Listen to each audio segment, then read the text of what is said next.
Hola, ¿cómo estás? Muy buena tarde, gracias por acompañarnos. Sabes, ya estamos a 12 de agosto del 2020. Hoy es Día Internacional de la Juventud. Yo soy Alfredo Albiter Sánchez, el Pollo Albiter, y te aprecio de verdad muchísimo que nos hagas el favor de acompañarnos. Y te invito además a que nos hagas el favor de pasar y de participar en todas nuestras redes en esta gran comunidad que se está armando. Armando Enrique se va a estar al rato, pues, que está juntando, que está creando.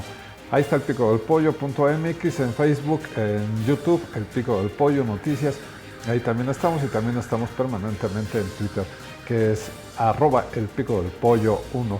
Ahí están todas nuestras redes para que nos hagas el favor de acompañarnos, de participar con nosotros, de decirnos qué temas son los que quieres que tratemos. Y por supuesto también www.elpicodelpollo.net. Ahí está la página del Pico del Pollo. Y ahí también podrás, si nos haces el favor de acompañarnos, leer y ver la columna que escribo diario de lunes a viernes, por lo menos en Capital, Estado de México, de Capital Media. Oye, bueno, pues mira, vamos a estar platicando reinserción óptima en cárceles. Son lo que están pidiendo algunos diputados del Partido de la Revolución Democrática. Van a presentar una iniciativa en donde, bueno, pues van a pedir incluso que la reinserción social de personas privadas de su libertad sea por cuestiones también de género, tengan ahí los trabajos que se realizan tengan ahí que ver con las cuestiones de género, o sea que no es lo mismo para hombres que para mujeres y que se les vaya de una vez metiendo en esa cabeza dura que a veces tenemos muchos de que a la mujer no se le debe violentar por nada del mundo. Me parece bien solamente así, me parece bien porque ¿sabes qué? Gran parte de lo que están planteando en esta iniciativa no es una petición, es una obligación. Es algo que se debe de estar haciendo sin que lo pidan los diputados, o sea, es por default. ¿Sabes por qué no se hace? Por una simple y sencilla razón, la población en las cárceles. Tú sabes que en todas, y ahí sí me atrevo a decir en todas, hay sobrepoblación. Luego entonces, pues no, hombre, es imposible. Es imposible. Piden extensión de pagos en la Universidad Autónoma del Estado de México. Un grupo de estudiantes allí en redes sociales, de estudiantes de la universidad, pidieron al rector que tomara en cuenta la posibilidad de no cobrar inscripciones para lo que sería el periodo 2020B, lo que es ya el segundo semestre. Pues, ¿sabes cómo se les responde? Diciendo que se van a entregar más becas. Creo que tiene razón. Por una simple y sencilla razón. Si dejas de cobrar, vas a dejar también de hacer muchas cosas. Luego entonces mejor eso lo aplicas a becas. ¿Es difícil en este momento el dinero? Sí. Pero hay que buscar mejor un esquema en donde eso se vaya pagando, se vaya prorrateando, creo que le dicen algunos, ¿sí? Que se vaya haciendo así y bueno, con eso puedes garantizar mejor atención, mejores maestros, mejores escuelas, mejores edificios, mejores muchas cosas. Exigen en la Cámara de Diputados también al secretario de Finanzas y al de Desarrollo Agropecuario que den explicaciones sobre un programa específico que no se entregaron los recursos 2019-2020 y para ello piden que en 10 días se esté mandando esta explicación. Por supuesto, yo entiendo que sí la estarán dando. Porque es una obligación además también, no es una cuestión de que se les ocurrió o como ya lo pidieron lo vamos a hacer. Pero no se te olvide que en ese lapso también tenemos a la pandemia que afectó todo, O sea, si se está pensando a bote pronto que se van a encontrar cosas chuecas o desvíos, yo lo dudo mucho, pero en fin, habrá que esperar. Aceleran la entrega del dictamen único de factibilidad. Esto el gobierno del estado ya dijo que lo va a acelerar, ¿sabes para qué? Para mover la economía, para permitir que nuevas empresas se vayan estableciendo, para permitir que nuevas empresas empiecen a trabajar y con ello, evidentemente, la economía del Estado de México se mueva. Bueno, pues ya tengo la línea telefónica a Víctor Hugo Pérez. Él es jurista, él es el líder del sindicato de locutores, es locutor evidentemente y es un tipazo. Y para esto del empleo y del desempleo de verdad que le sabe mucho, le sabe un carro. Mi querido Víctor Hugo, ¿cómo estás? ¿Cómo estás, Alfredo? Y gracias antes que nada por la participación dentro de tu espacio y nada más hacer una aclaración, no es el sindicato de locutores, es el sindicato de radio y televisión, bueno. Para no meterme en conflictos nacionales. Ok, bueno, mira qué bueno que lo marcas. Son costumbres, solamente, pero entiendo que... Alfredo, te escucho. Oye, a ver, platícame, ¿cómo están los temas post-COVID, mi querido Víctor Uno? ¿A qué nos vamos a enfrentar? Oye, pues primeramente nos estamos enfrentando a un desempleo que se ha visto no solamente en México, sino a nivel mundial, pero que los números precisamente del Instituto Mexicano del Seguro Social, del propio INEGI, del Instituto Nacional de Estadística y Geografía, nos dicen que en el periodo solamente de abril a mayo había una pérdida en el puesto de los empleos de 12 millones aproximadamente en cuestión de la gente que había perdido el empleo en esta emergencia sanitaria o en esta situación de COVID, aunque de ellos solamente 3 punto y tantos millones fueron los empleos formales que se perdieron, los demás fueron del sector informal, que a lo mejor no estaba contabilizado dentro de las mismas filas. Si nos vamos a una situación todavía más grave, el Banco de México exponía que realmente los empleos que se habían perdido en México daban datos de cerca de 20 millones de trabajadores que habían perdido la fuente formal, y de los cuales, pues, ¿por qué no sale el 12? Porque 7 millones fueron recontratados, pero solamente en la mitad de la jornada laboral, es decir, teniendo deficiencias en el pago de salarios, de las propias prestaciones, a lo mejor de la propia seguridad social, que nos deja un boquete no solamente a la situación mexicana, en muchos países, pero también en países de América Latina o del continente americano, pues ya estaba por ahí previsto la situación de un trabajo en casa, lo que no viene en México o no viene estipulado, aunque porque sí aparece en el título sexto ahí de trabajos especiales, el trabajo a domicilio, nos dice a lo mejor que lo vas a poder ejecutar para un patrón en tu domicilio o un local que tú elijas libremente como trabajador, obviamente sin vigilancia del mismo al que le prestas el servicio, ni dirección inmediata, pero además de eso no nos ponen las reglas claras y quedan muchas dudas respecto de qué pasa si no cumplo con la jornada laboral, porque estoy ahí con la familia también laborando, ¿no? La cuestión de que si solamente cuento con una computadora y los hijos también tienen que estudiar, o la esposa también trabaja y tiene que hacer algunas actividades. Son situaciones que nos ponen al margen y que pues ponen a trabajar ya los legisladores que estaban previendo ciertas reformas desde la Cámara de Senadores, que después enviaron a la Cámara de Diputados y que ahí se detuvo todo el proceso por la emergencia sanitaria y el temor a lo mejor de subirla al estrado y de que se aprobara. Oye, Antonio Figueroa te pregunta, dice, nos dice, ¿es medible el tiempo de trabajo en casa? ¿Cómo se mide? Y si esto puede ser un factor para decirte que como no cumpliste con tu horario de trabajo, te pueden sancionar. Mira, es una pregunta que suena muy interesante, junto con también, y ahorita la contesto, también qué pasa si tienes un accidente en tu casa, porque hay una tipificación de accidentes laborales que a lo mejor no estamos contemplando al momento en que tú estés realizando las actividades para el patrón desde la casa. ¿Quién va a pagar la luz, el internet, los servicios, la papelería, todo lo que tengas que ocupar, que realmente no está definido en la Ley Federal del Trabajo? Te platico, el capítulo 12, que es el que marca como tipo de relación laboral, obviamente todo lo demás tendrá que estar justificado respecto de los parámetros de la propia ley, se considera como trabajo a domicilio el que se realiza a distancia, utilizando tecnologías de la información y la comunicación, y si el trabajo se ejecuta en condiciones distintas a las señaladas en el artículo 311, se va a regir por las disposiciones generales de la ley.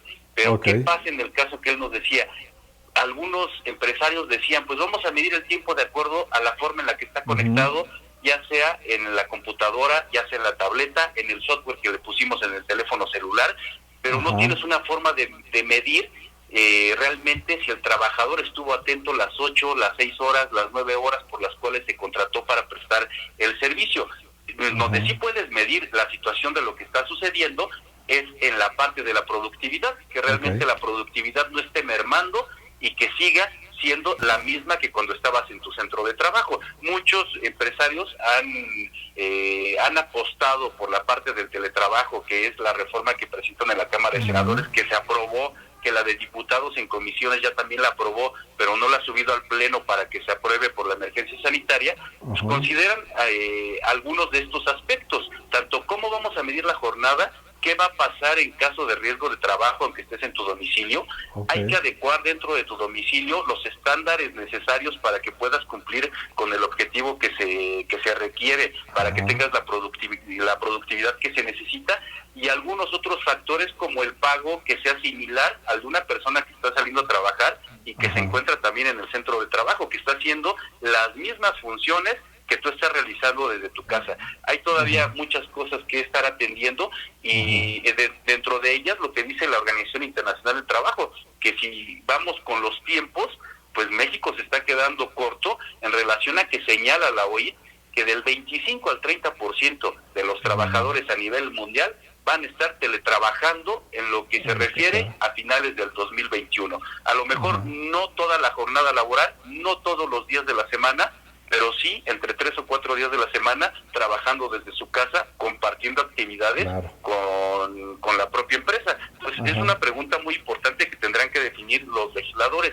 y en su caso, si los legisladores no lo contemplan, lo va a tener que definir la Suprema Corte de Justicia de la Nación al momento de que ya se judicializó también el proceso para la cuestión laboral, ¿no? En donde desaparecen las juntas, los tribunales, y nos vamos a una par en donde ya no hay suplencia de la queja, donde ya somos una parte como trabajadores, pero ya no hay un organismo administrativo que tutela los derechos de los trabajadores. Eres parte y vas al 50-50. Oye, ya que estás hablando de eso, si por alguna situación llegan y te dicen, oye, ¿sabes qué? Voy a prescindir de tus servicios, no hiciste nada, no cometiste ningún error, no nada, pero ya no te puedo seguir pagando. ¿Toda acción de este tipo puede ser, por decirlo de alguna manera, demandable? O sea, ¿puedes demandar por cualquier situación de este tipo? Podrías generarlo como un despido injustificado, entendiendo que el justificado sería donde el patrón tiene los elementos necesarios para poderte dar el aviso y decirte hasta aquí llegó la relación laboral en virtud de que incumpliste con lo pactado, ya sea en el contrato individual de trabajo que tienes firmado, en el contrato colectivo de trabajo, con independencia, ahora con las modificaciones que hubo en la ley en 1 de mayo del 2019, pero para que se den las condiciones, obviamente debe de constar por escrito aquí en cuestión de teletrabajo, en cuestión de que te digan que es un despido. La propia ley marcó, o los propios organismos marcaron, que mientras durara la contingencia sanitaria, o la emergencia sanitaria para ser precisos, porque no fue una contingencia, fue la emergencia sanitaria en términos de ley, mientras durara, todo despido podría haber sido injustificado. Entonces puedes demandar, tenías a salvo tus derechos, y después de los términos que fijaron las juntas, tanto locales como federales, al momento en que reactivan, empieza a correr el término para que puedas tú demandar, aunque sí, las Procuradurías de la Defensa del Trabajo estuvieron activas, estuvieron trabajando y dando asesorías, tanto en línea, vía telefónica y también de manera presencial. Entonces los derechos se siguen salvaguardando por parte de los trabajadores, pero al momento en que te vas a un tribunal que iniciaría en el mes de octubre, o un proceso judicial que ya iniciaría como tal en el mes de octubre, pues ahí el trabajador es el que tiene que justificar realmente el actuar. Ya no es, le dejo la carga de la prueba al patrón para que él desvirtúe lo que yo digo, sino le compruebo al patrón que lo que yo digo es cierto, para que a su vez él tenga el medio de defensa. Nos ponen en un estado de igualdad, dejamos de a un lado lo que conocíamos antes como derecho social, entre los que se encontraba el derecho del trabajo, el derecho agrario y algunos otros, y nos vamos a un derecho privado en el que ya son dos partes, formamos una parte en el proceso y ambos tenemos los mismos derechos y obligaciones. Entonces se convierte en un tema realmente complicado, Alfredo. Oye, me dice Luis Franco, si no te conectas a la hora que te marcan, o sea, si te atrasas un poco, 1, cuenta como retardo. 2, si tú eres trabajador administrativo de una escuela privada y te dicen, que van a pagarte solo la mitad porque no estás acudiendo físicamente a las instalaciones. ¿Esto es legal? A ver, en la primera es si te conectas. Sí. Ajá. Si nos vamos a lo que estrictamente dice la Ley Federal del Trabajo, que es el trabajo a domicilio en el capítulo 12, a partir del artículo 311, ahí nos marca o nos estipula que debe de constar por escrito al momento en que te vas tú a laborar a tu casa. Que esto se dio muy frecuentemente por la emergencia sanitaria, algunas actividades que no pararon las labores, pero que sí estuvieron guardados y resguardados desde casa, hasta ahorita todavía con la parte de los semáforos. Nos dice que debe contener a lo mejor el domicilio del trabajador, del patrón, dónde vas a ejecutar el trabajo, si es un local independiente, la naturaleza, qué cantidad de trabajo tienes que entregar, el salario, la fecha, lugar de pago, todas las estipulaciones que se convengan en el estricto sentido. Si no hay una forma de medir si tú te encuentras trabajando al momento en que dices que estás conectado. Puedes estar conectado las 8 horas del día, pero a lo mejor tu trabajo se basa en entregar resultados cada semana. Y mientras tú entregues los resultados, no hay una estipulación como tal al momento en que te mandaron a hacer trabajo desde casa para que digan que el no conectarte está impidiendo que estés realizando tus labores o tus actividades. Platicando con gente que se ha ido a trabajar a sus domicilios en esta contingencia sanitaria o en esta emergencia sanitaria, lo que ha sucedido es que muchos se quejan porque hay un estrés laboral mucho mayor. Es lidiar con la parte de la familia, lidiar con los hijos al momento en que estás en las reuniones, lidiar con el esposo, con la esposa, lidiar con actividades que no tenías previstas al momento de irte. Te genera cierto estrés y eso está provocando que si tenías un horario de trabajo de 9 de la mañana a 6 de la tarde con tus 2 horas de comida, pues estás iniciando actividades a las 7:30 de la mañana y estás terminando actividades a las 10 de la noche. Las 10, claro. Sin que puedas medir el tiempo, y los patrones no te van a decir, como trabajaste 5 horas y media más en cuestión de tiempo extraordinario, vamos a ver de qué manera te los voy a estar pagando, ¿no? Sí, claro. Esa es la primera. Y la segunda, Alfredo, me decía. La segunda es si es válido, si es aceptable, bueno, aceptable no, si es válido, pues que te digan, oye, a ver, tú no has venido a trabajar físicamente a las instalaciones, esto está sucediendo, me dicen, en escuelas particulares, en universidades. Luego entonces, como no llegas, como no vienes aquí físicamente a las instalaciones, entonces solamente te pago la mitad. Aquí sería un proceso de conciliación, el que se tendría que haber dado con los propios empleadores, aunque no está regulado el que se baje la percepción del trabajador ni sus propias tanto en salario como en prestaciones, que tendría que estar siendo al 100%, a lo mejor el que modifiques el esquema de trabajo, la pérdida de los ingresos de las empresas, implica que tengas también esa capacidad de negociar con los propios empresarios, con los propios empleadores, la capacidad que tienen para pagar, para mantener la cuestión de los propios empleos fijos que se tienen dentro de las instituciones. El tema escolar es muy grave, porque va a haber mucha deserción en el transcurso de los siguientes meses. Si te das cuenta, ahorita que empezamos con periodos de inscripciones, están dando oportunidades para que te inscribas, descuentos en colegiaturas, y lo que está haciendo la gran mayoría de escuelas es ocupar a 1 o 2 profesores para que den las mismas clases, cuando antes tenían 10 profesores porque los grupos así lo requerían. Entonces, ahí si los contratos son por horas, por tiempo determinado, por cuánto estoy yo haciendo en cuestión del trabajo, y ahorita todo el trabajo se detuvo, ahí tuvo que haber una conciliación directamente con la propia escuela para poder negociar el pago de las horas que se iban a trabajar. Muy bien. Mi querido Víctor Hugo, te aprecio muchísimo que me hayas tomado la llamada, amigo querido. A ti, Alfredo, excelente tarde y gracias por hacernos partícipes también de este proyecto. No, hombre, gracias a ti. Además, a Víctor lo pueden escuchar conmigo en punto de las 7 de la mañana en el 89.3 de la frecuencia modulada, ¿no es así? Así es, ahí también los escuchamos con gusto. Ok, bueno, vale, muchísimas gracias, mi querido Víctor Hugo. Cuídate, te mando un abrazo, amigo. Gracias, buena tarde. Mariana López, saludos, señor.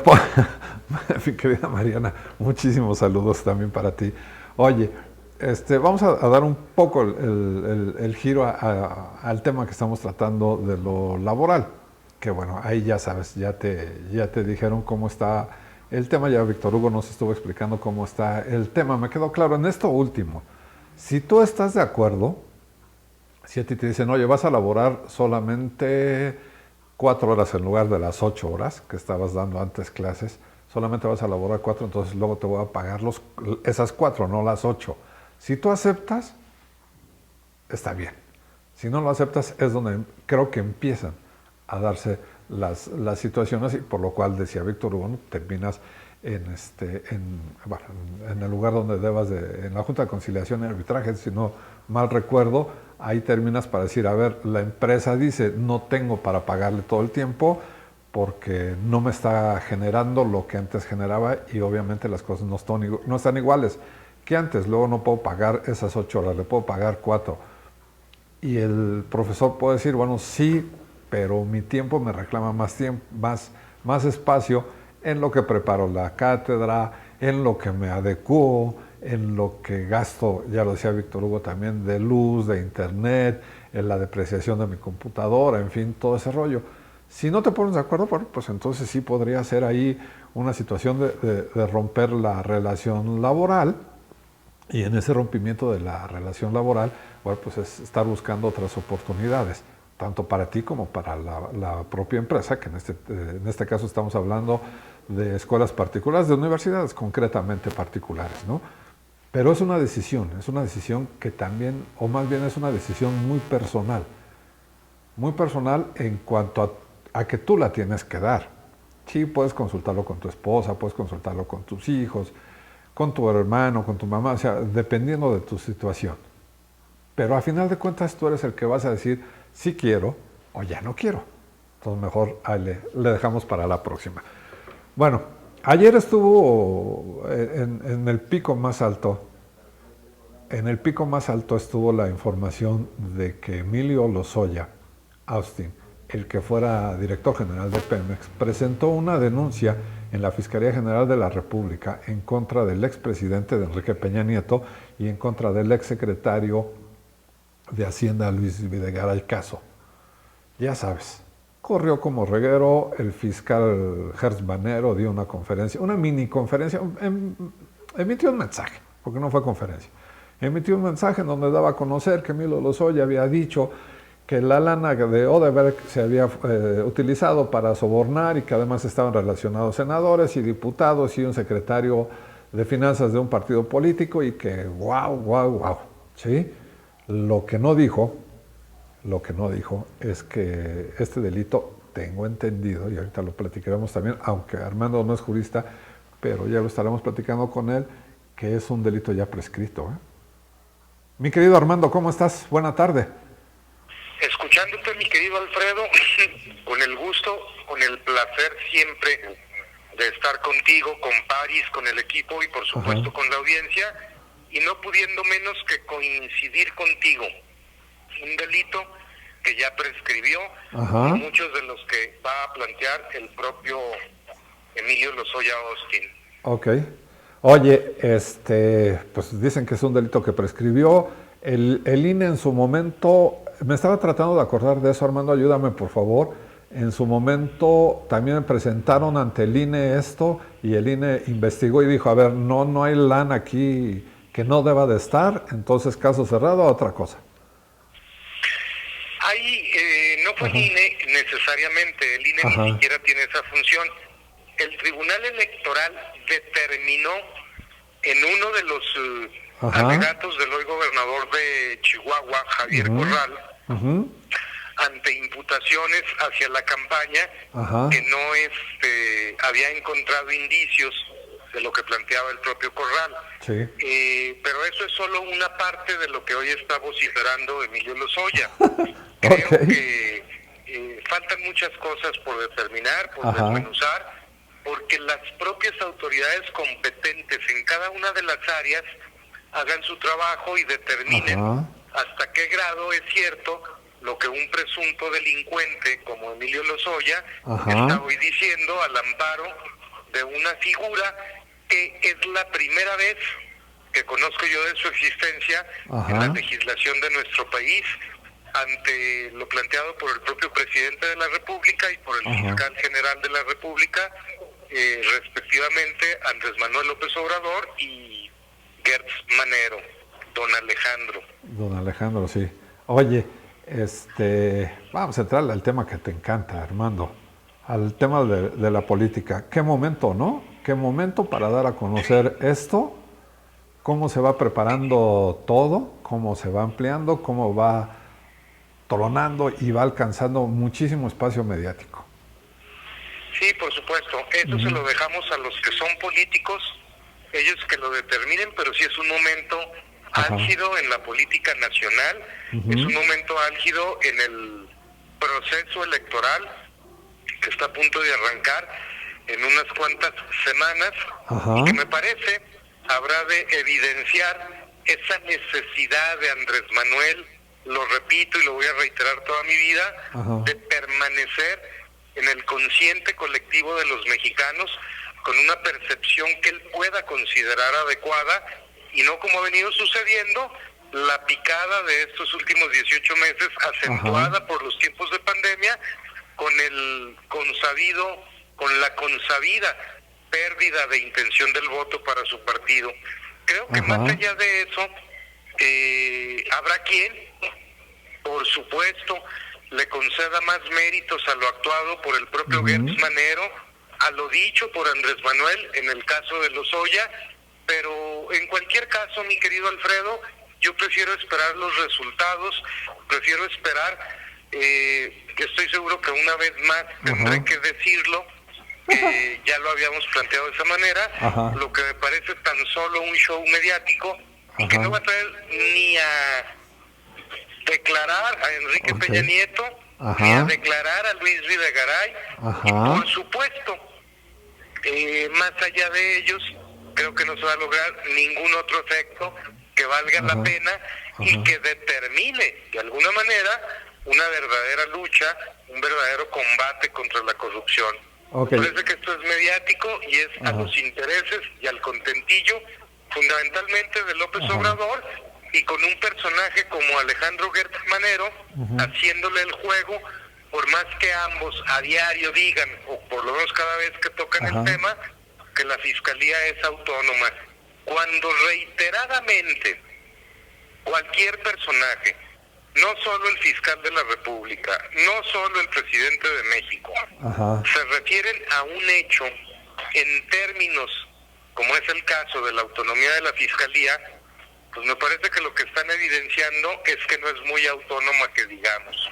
Al final de la tarde creo que principalmente a Andrés Manuel y a nadie más es a quien le debe el nombramiento de fiscal general de la República, Alejandro Gertz Manero. No sé si coincidas conmigo, Alfredo, pero todo lo demás se desprende de ahí y viene a constituir, a ser parte importante de ese show mediático en el que se ha convertido el caso Lozoya Austin. Fíjate que no estás de acuerdo, mi querido Alfredo. No, por supuesto, pero además fíjate que en las últimas 3 administraciones federales yo me quejé mucho de la comunicación. Con Vicente Fox se cerró muchísimo. Marta, bueno, su esposa, la que era la vocera, empezó ahí a tejer una serie de diques. Luego con Felipe Calderón de verdad no se daba. Con Enrique Peña se empieza a componer cuando estaba David López, y se va David y se viene de nueva cuenta abajo. Hoy, Presidencia sí comunica, y comunica lo que quiere y lo comunica muy bien. También, mi querido Armando, que voy a lo siguiente, que a lo mejor no muchos lo han visto. Lozoya pudo decir no le entró a esta jugada. Mira, mi querido Alfredo, en la primera parte de lo que tú planteas, te quiero decir que hubo personajes tan importantes, no solo como David, en el caso del presidente Peña, en la comunicación social. También estuvo un maestro de maestros como lo es Rubén Aguilar, al final del sexenio del presidente Fox, un excelente comunicador social. Pero de todos, el mejor comunicador social que he visto en cualquier sexenio y a lo largo de toda mi vida es Andrés Manuel López Obrador. El problema es que es el presidente de México. Claro. Si él fuera el director o el secretario o el encargado de la comunicación social, me parece que sería un excelente papel y sería una de las mejores administraciones. La bronca es que es muy bueno como comunicador social, pero la verdad es que no tenemos presidente en este país. Esa es la bronca, mi querido Alfredo, ninguna otra. Y déjame decirte, lo demás, pues podrá ser la consideración de quien así se atreva a manifestarlo. La verdad salta a la vista, no tenemos por qué juzgarla, ni voy a discutir con nadie de lo que estoy planteando. El mejor comunicador social en la historia de este país es Andrés Manuel. El único problema, pues, es que no es el encargado de la comunicación social, es el presidente. El día que se asuma como tal, pues empezaremos a hacer planteamientos serios en cuanto a la presidencia de México y no las vaciladas que hoy surgen al pretender gobernar a una gran nación como la mexicana a partir de 2 horas por la mañana y el resto del día, tal vez debido a las presiones mentales del propio presidente o a lo avanzado de su edad, pues ya no lo dedique a gobernar, ¿no? Oye, bueno, sí, o sea, totalmente de acuerdo. Mira, me dice Marco Aguilar, coincido totalmente con el señor Armando. Es un momento álgido y López Obrador solo quiere aparecer como el que hizo justicia. Aparentemente, porque ninguno de los dos a los que acusó los oye van a pisar la cárcel. Claro. Paulina Ortega dice, por supuesto que es un show mediático que solo algunos siguen creyendo. Lupita Sánchez, sí es cierto que se cambie el puesto por comunicación social y ponga un verdadero güey que sea presidente. Ahí está, hermano, la gente coincidiendo contigo. Pues mira, en algún sentido es lo que te decía, eso no voy a discutir con nadie, los resultados saltan a la vista. Nadie como Andrés Manuel en temas de comunicación social. Nadie tan malo como Andrés Manuel en la historia de México y en el presente de todo el mundo como presidente de la República. Claro. Es un hecho consumado y bueno, pues pobre México, tan lejos de Dios y hoy en manos de la Cuarta Transformación. Oye, desde lo mediático, Armando, tú ya fuiste presidente municipal, desde lo mediático, ¿puedes construir una realidad? En algún sentido, sí. ¿En qué sentido? Sí puedes construir una realidad desde lo mediático, pero necesariamente tienes que tener bases suficientes para construir esa realidad en términos de tus acciones y obras de gobierno. No puede ser que tan solo desde lo mediático la construyas si no traes algún puntal, si no traes algún apoyo, si no traes algún clavo ardiendo de dónde agarrarte para poder construir esa realidad.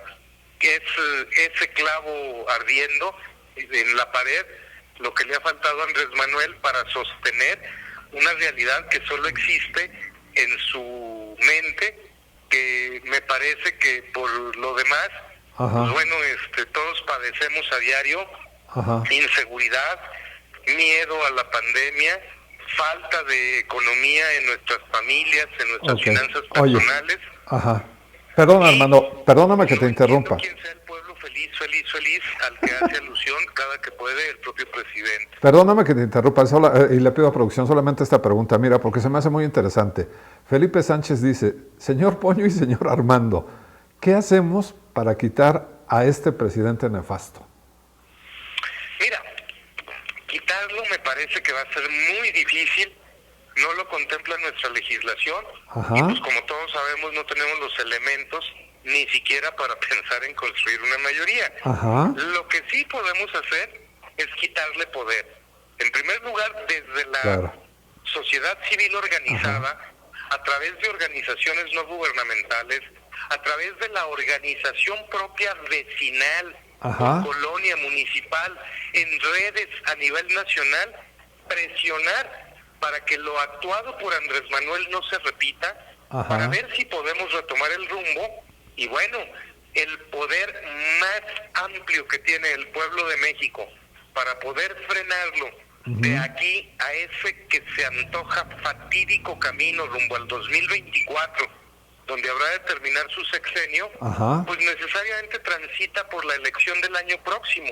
El voto en contra de Andrés Manuel se va a reflejar en la baja de la preferencia electoral de Morena, y a partir de quitarle esa mayoría, que por otro lado es maniquea y es artificial en la Cámara de Diputados, pues podremos estar hablando de haber frenado a Andrés Manuel y de, como dicen los clásicos, hombre, irle tendiendo su camita rumbo al 2024, ¿no? Emparejar el piso, ¿no, Armando?